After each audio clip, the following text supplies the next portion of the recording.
Have you ever been in a conversation with a woman and she says something that feels heavy? Something that isn't just small talk about the weather or her day at work, but a statement that hangs in the air between you. And in that moment, you feel a strange pull, a mix of confusion and intrigue, but you can't quite figure out why she told you that. You might think she's just venting or being vulnerable or maybe even testing you. But what if I told you that in that specific moment, she is handing you a key? A key that unlocks a door she's been holding slightly ajar. Because when a woman wants to sleep with you, she won't just touch your arm or play with her hair. She will tell you about her deepest loneliness. She will tell you about the space in her life that no one has been able to fill. And she is waiting with bated breath to see if you are the one who is brave enough to walk through. You're sitting across from her, maybe over coffee or in the quiet of a late night drive, and she says it. I feel like I have to take care of everyone, but no one takes care of me. It might land softly, almost as an afterthought, but the weight of it is immense. Do not let the simplicity of the sentence fool you. This is not a complaint about being busy. This is a confession of existential exhaustion. This is the feminine spirit whispering its deepest wound. To understand the power of this moment, you have to understand the psychological architecture of the feminine. From a young age, many women are conditioned socially, biologically, and culturally to be the givers. They are the nurturers, the emotional managers, the ones who smooth over conflict and ensure everyone around them is okay. They are the ones who remember birthdays, who pack the lunches, who ask, "Are you all right?" when no one else does. It becomes a core part of their identity. I am the one who holds it together. But here is the brutal psychological truth that nobody talks about. Constant giving without receiving creates a silent reservoir of resentment. It depletes the soul. And when a woman meets a man she is truly attracted to, her subconscious runs a diagnostic check. It asks, is this man someone I have to take care of, or is he someone who will finally take care of me? When she voices this to you, she is handing you a psychological report on her current state.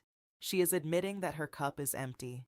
She is admitting that the people in her life, maybe her family, maybe her friends, maybe her past partners, have all been happy to drink from her well, but none of them ever stopped to refill it. She is telling you that she is tired of being the strong one. Now, watch how most men respond. They either rush to offer a solution, you just need to set better boundaries, which is useless and dismissive, or they get uncomfortable and change the subject. Both responses fail the test because she isn't looking for a life coach. She is looking for the deep psychology of feminine desire witness. She needs to know that you can see the weight she carries without flinching. Behavioral psychology shows us that vulnerability is the gateway to intimacy. By admitting her fatigue, she is creating a space for you to step into. She wants to know if you are the kind of man who can hold that space without needing her to manage your reaction. If you can simply look at her and say, "That sounds incredibly heavy. You shouldn't have to carry that alone. You have just passed the first gate." In that moment, you are no longer just another person in her life who needs something from her. You become the potential sanctuary. You become the man she can finally rest with. And that psychologically is the most attractive thing in the world. Because deep down, every woman wants to know that she can put down the armor, even for just one night, and let someone else stand guard. When she tells you she is tired of taking care of everyone, she is really asking you one silent question: will you take care of me? How you answer determines everything that follows. Let those words sit in the air for a moment. She didn't say she hasn't had sex in a long time. She didn't say she hasn't been touched. She said she hasn't been desired. And if you understand the psychology of the feminine, these are two completely different universes. Sex is an act. Desire is an atmosphere. Sex is mechanical. Desire is existential. And when she speaks this truth to you, she is revealing the deepest hunger of her soul. Think about what it means to feel desired. It means to feel chosen. Not chosen because you were convenient. Not chosen because the timing was right, but chosen because something about you is irreplaceable. To feel desired is to feel seen in a way that no one else sees you. It is to feel pursued, not for what you can do, but for who you are. And for most women, that feeling is terrifyingly rare. Here is the psychological reality that plays out in the lives of so many women. They walk through the world being looked at constantly, objectified, appraised, but rarely truly seen. They receive attention for their bodies, for their aesthetics, for the surface, but the deep feminine self, the part that craves to be hunted, to be captured, to be claimed by a man's focused gaze, that part often starves in silence. She is surrounded by people yet utterly alone in her skin. When she tells you she hasn't felt truly desired, she is confessing that she has been touched without being felt. She has been in rooms full of people who wanted something from her, but no one who wanted her. There is a profound grief in that admission. It is the grief of existing in a world that constantly consumes the feminine, but rarely honors it. Behavioral psychology tells us that attraction is not a choice. It is a response to a specific kind of energy. And the energy of desire is the energy key number one. I take care of everyone. Of focused masculine attention. When a man truly desires a woman, he is not passive, he is not waiting, he is present. His eyes hold her, his attention anchors her. She feels it in her body before a single word is spoken. That feeling, that electric certainty that she is the only woman in the room is what she is starving for. So when she says, I haven't felt truly desired, she is not complaining about her dating history. She is handing you a map to her heart. She is telling you that the usual approaches won't work. The casual indifference, the playing it cool, the waiting game, all of that is irrelevant. She is telling you that she is ready to be seen. She is ready to be pursued. She is ready to feel that rush of being the sole focus of a man's intention. And here is where you must understand the test. If you respond with pity, you fail. If you respond with awkward reassurance, you fail. But if you let your eyes meet hers and you simply hold the gaze, if you let her see in your expression that you do desire her, that you are not afraid to want her, you have just answered her deepest question. You have proven that you are not like the others. You are a man who can see the woman behind the mask. This is the gateway to true intimacy, because a woman cannot give herself to a man who does not make her feel desired. Her body will not surrender to indifference, but to a man whose eyes burn with focused wanting, to a man who is not ashamed of his hunger. She will open like a door that has been waiting for the right key her entire life. She told you she hasn't felt desired. Now she is waiting to see if you are the man who will finally change that. Pay attention. This is not a casual phrase. This is a psychological threshold. In that moment, she is crossing a line that few people ever get to cross with her. She is taking a risk. She is stepping out of the safety of social performance and into the vulnerability of genuine exposure. And she is doing it with you. To understand why this is so significant, you have to understand how the female brain processes safety. For a woman, the world is not a neutral place. Evolution has wired her to be constantly, often subconsciously assessing threat. Is this man safe? Is this environment secure? Can I let my guard down? This hypervigilance is not paranoia. It is survival. It is the inheritance of thousands of years where letting the wrong person in could have devastating consequences. So she builds walls. She develops a public persona. She learns to share only what is necessary, to reveal only what is appropriate. Most people most of the time interact only with this curated surface. But then there is you and something about you. Something in key number 2. I haven't felt desired. The way you hold yourself. Something in the way you listen has made her feel that the walls can temporarily come down. When she says, I usually don't tell people this, she is announcing that you have been granted access to a restricted area. She is telling you that you are different, and in that difference lies the seed of intimacy. Behavioral psychology has a name for this. It is called self-disclosure, and it is the single fastest way to bond two human beings. When we share something personal, our brains release oxytocin, the bonding hormone, the chemical of trust and attachment. But here is what is fascinating. It doesn't just bond her to you, it primes her entire nervous system to associate you with safety. By sharing a secret with you, she is literally drugging herself with trust. She is conditioning her body to feel calm in your presence. Think about the real life situation.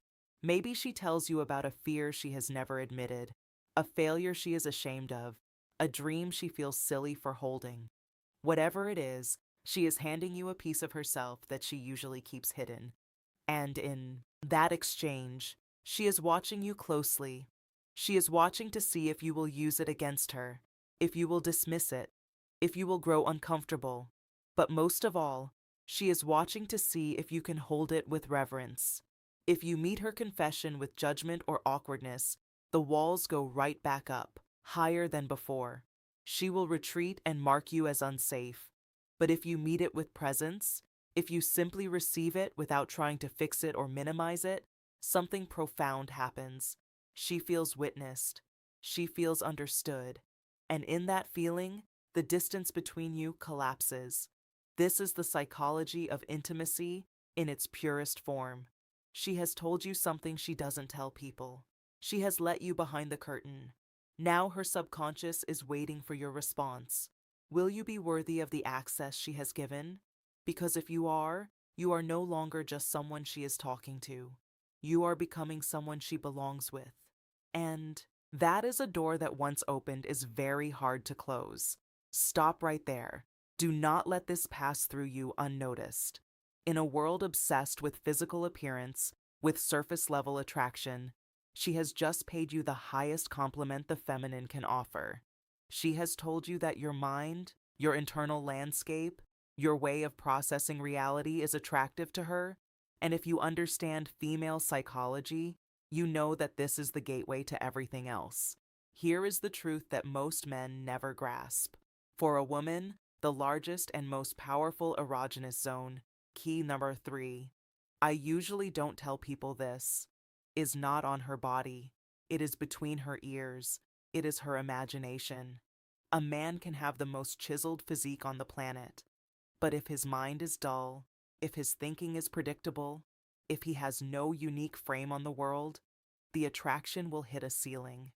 It will be physical, but it will never be deep. And women can feel that ceiling. They can sense when a man has nothing going on behind his eyes. But you have a mind that works differently. You see angles she hasn't considered. You challenge her thinking without diminishing her.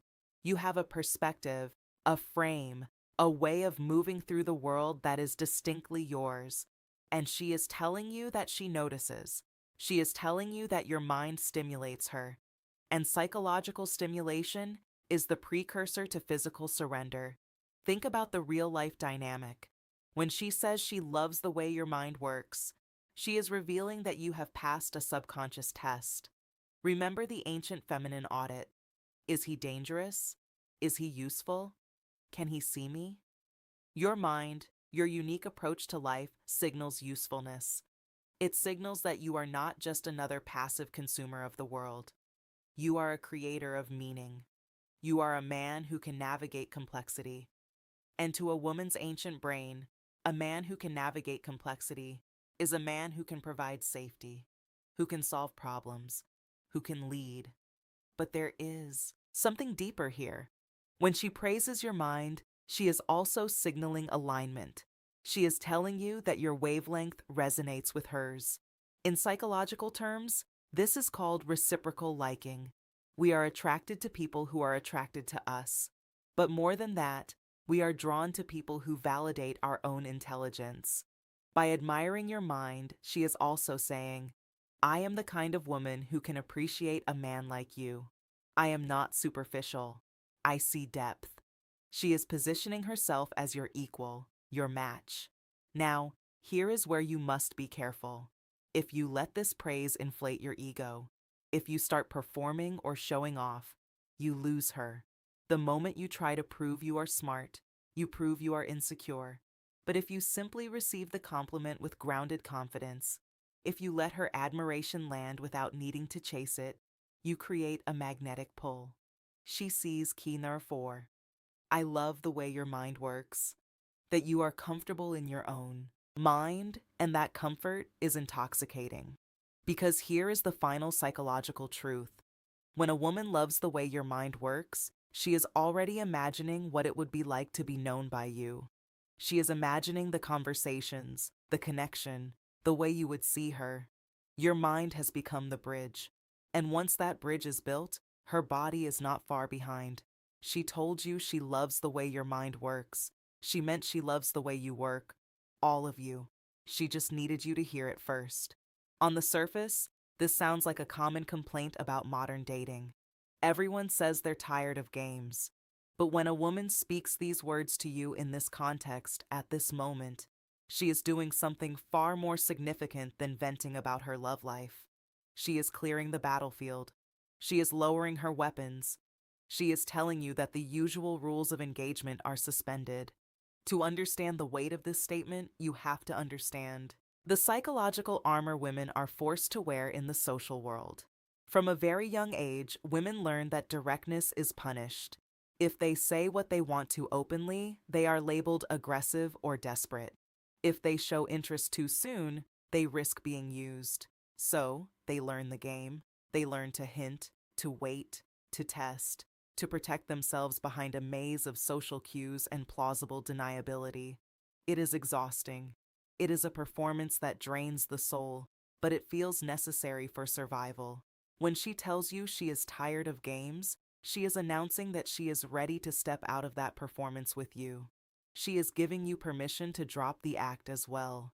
She is saying, with you, I don't want to play. With you, I want to be real. And this is one of the most vulnerable things a woman can say, because being real means being exposed. Being real means risking rejection without the buffer of plausible deniability. She is trusting you with her authentic self, before she even knows if you will honor it. Behavioral psychology reveals something crucial here. Humans are pattern-seeking creatures. We learn from experience. If a woman has been played, manipulated, or misled in the past, her brain develops protective patterns. She becomes hypervigilant for signs of insincerity. She tests sometimes without even knowing she's testing. But when she speaks this truth to you, she is consciously overriding those patterns. She is telling you that despite her history, despite her wounds, she is choosing to believe that you might be key number 5. I'm tired of games. Different. Think about the real-life situation. Maybe she has been in situations where men said one thing and did another. Maybe she has learned to expect disappointment, and yet here she is with you dropping the mask. She is handing you her weariness like a gift. She is saying, I don't have the energy to be anything other than what I am right now, and I'm giving that to you. Now, here is where most men fail. They hear this and think it means she wants a relationship speech. They think they need to declare their intentions or promise forever. But that misses the point entirely. She doesn't want a promise. She wants presence. She wants to see that you can be real too.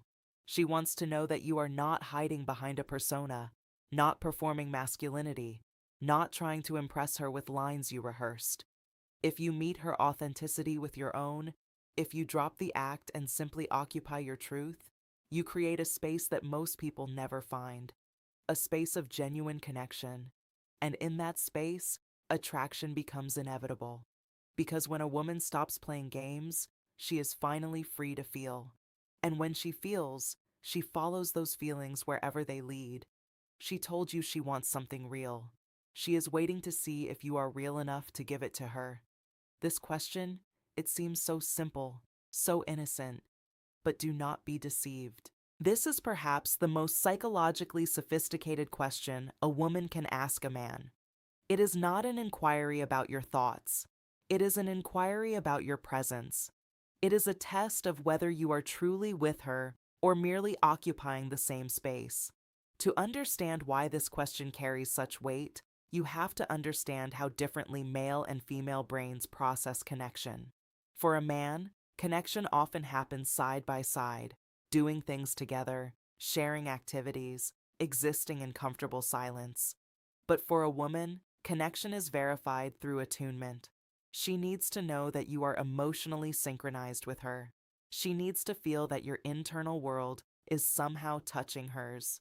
When she asks what you are thinking, she is checking for that attunement. She is asking, are you here with me or are you somewhere else? And her survival instincts have been finely tuned over thousands of years to detect key number 6. What are you thinking? The difference. She can sense distraction. She can sense when a man's energy is elsewhere. And that feeling of not being fully seen is for a woman a form of abandonment. Think about the real life situation. Maybe you are sitting together after a deep conversation. Maybe there is a charged silence between you. And in that silence, her feminine brain begins to wonder, is he thinking about work? Is he thinking about another woman? Is he bored? Is he planning his escape? Or is he thinking about her? Is he thinking about the tension between you? Is he thinking about what might happen next? When she asks this question, she is not being nosy or controlling. She is seeking reassurance that you are emotionally invested. She is seeking confirmation that the connection she feels is mutual, and how you answer determines everything. Here is where most men stumble. They either deflect with humor, oh, nothing important, which feels like a door closing in her face, or they give a literal answer, I was thinking about what to eat tomorrow, which feels like a betrayal of the moment. Both responses signal that you are not present. Both responses make her feel alone. But if you have the courage to be honest, something profound happens. You don't need to be poetic. You don't need to perform. You simply need to tell her the truth of what is moving through you. Maybe you say, I was thinking about how good it feels to be here with you. Maybe you say, I was thinking about that thing you said earlier, the way it made me feel. Maybe you even say, I was thinking about how much I want to kiss you right now. If you speak the truth of your present moment, you have just passed the deepest test. You have proven that you are not hiding. You have proven that you are brave enough to be seen. And for a woman, a man who is brave enough to be seen is a man she can trust with final lesson. The door is unlocked everything. Behavioral psychology shows us that emotional safety is the foundation of physical intimacy. When you answer her question with honesty, you build that safety. You show her that you have nothing to hide. You show her that your internal world is open to her. And in that openness, she finds permission to open herself to you. She asked what you were thinking. She was really asking if you were thinking of her.